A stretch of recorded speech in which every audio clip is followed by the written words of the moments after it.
Shah Ismail I was the founder of the Safavid Dynasty of Iran. The rule of Ismail was one of the most vital in the history of Iran. Before his ascension in 1501, Iran had been ruled by Arabs, Turks, and Mongol Khans. How was Ismail able to dissolve the Akkoyunlu state and create his own state that would convert Iran from Sunni Islam to Shia Islam?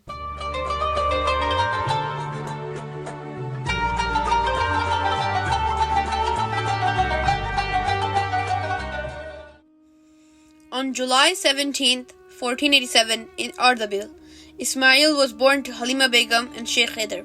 His father Sheikh Haider was the Sheikh of the Safavid Sufi order and a direct descendant of Saifuddin Ardabili, the institution's Kurdish founder. Prior to his ascension to a governing dynasty, Ismail was the last of this line of Grand Masters of the order. Ismail was the great-great-grandson of King Alexander I of Georgia and Emperor Alexios IV of Trebizond. His mother Halima Begum was the daughter of Uzun Hasan, the ruler of the Akkoyunlu state. Ismail was brought up speaking fluent Persian and Azerbaijani.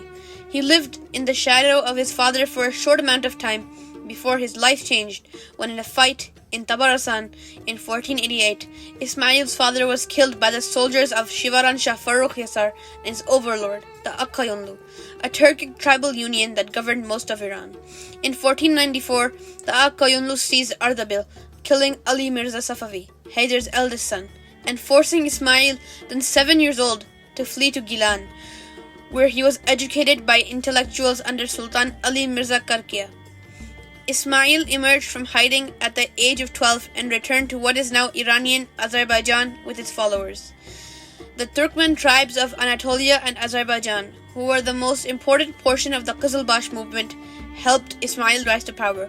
The Qizilbash movement were a group of Shia tribesmen who united under Ismail and fought against the Akkoyunlu state.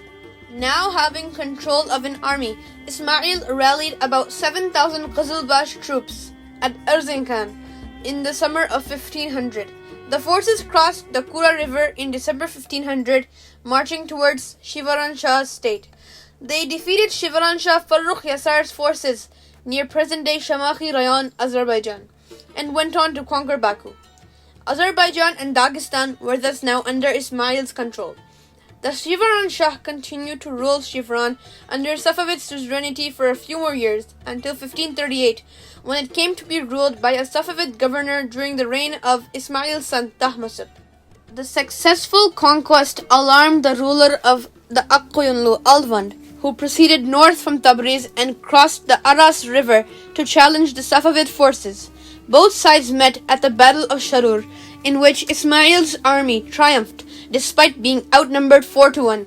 Ismail had ordered the Georgian kings Constantine II and Alexander I of the kingdoms of Kartli and Kakhti, respectively, to attack the Ottoman possessions near Tabriz, on the guarantee that he would cancel the homage that Constantine was obliged to make to the Akkoyunlu once Tabriz was acquired. After conquering Tabriz and Nakhchivan, Ismail broke his promise to Constantine II and made both the kingdoms of Kartli and Kakhti his vassals. In July 1501, Ismail was crowned Shah of Iran, with Tabriz as his capital. Former guardian and tutor Hussein Beg Shanlu was named Wakil of the army and commander-in-chief, or Amir al-Umara, of the Qizilbash army. His army consisted of tribal troops, the majority of which were Turkmen from Anatolia and Syria, and with the rest being Kurds. He also named Amir Zakaria, a former Akkoyunlu vizier from Iran, as his vizier.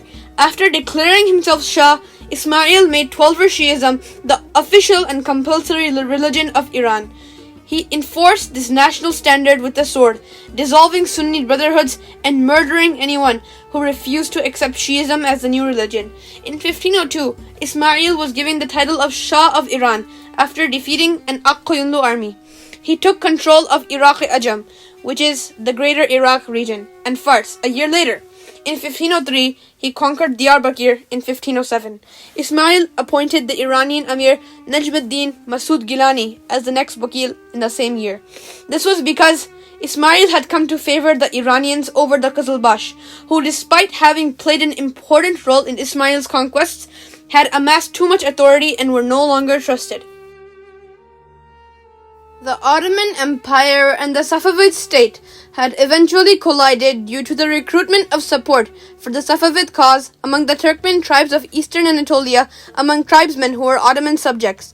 As Sunni Muslims, the Ottomans had reason to be concerned about the spread of Shia ideas in the territories under their control, as they feared it might result in the transfer of large areas in Asia Minor from Ottoman to Persian allegiance. Ismail's ambitious expansionist efforts had pushed the Safavid boundary in Asia Minor even further west by the early 1510s. The Takalu Qizilbash tribe led a large pro-Safavid insurrection in southern Anatolia in 1511, known as the Shahkulu Rebellion.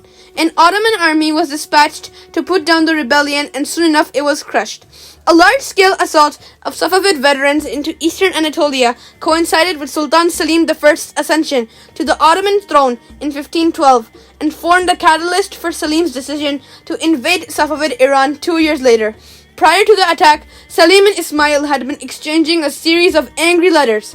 While Safavid forces were preparing to face the Ottomans at Chaldiran, the governor of Diyarbakir, Muhammad Khan Ustalju, and Nur Ali Khalifa, a commander who knew how the Ottomans fought, suggested that they attack as soon as possible.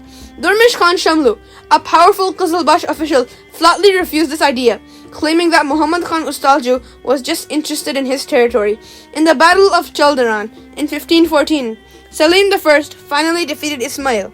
Ismail's army was more mobile and his troops were more equipped, but the Ottomans won because of their modern army, which included artillery, black powder, and muskets.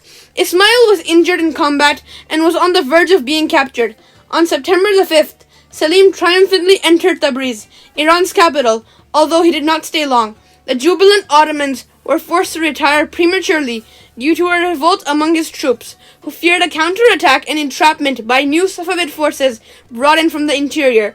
Ismail was able to recuperate as a result of this. Ismail's beloved bride was among the spoils from Tabriz, for which the Sultan asked great concessions, which were rejected.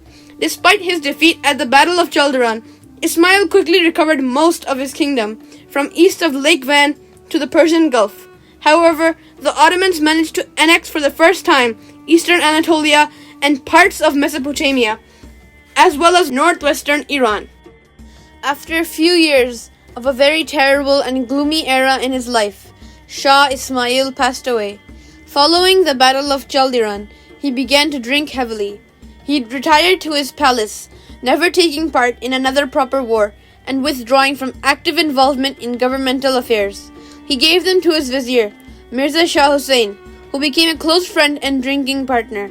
Mirza Shah Hussain was able to obtain power and influence over Ismail as a result of this. Mirza Shah Hussain was slain by a band of Qizilbash officers in 1523, and Ismail replaced him with Amr Zakaria's son, Jalaluddin Muhammad Tabrizi. Ismail died on May 23, 1524, when he was only 36 years old. He was buried in Ardabil, his hometown, and was succeeded by his son Tahmasib.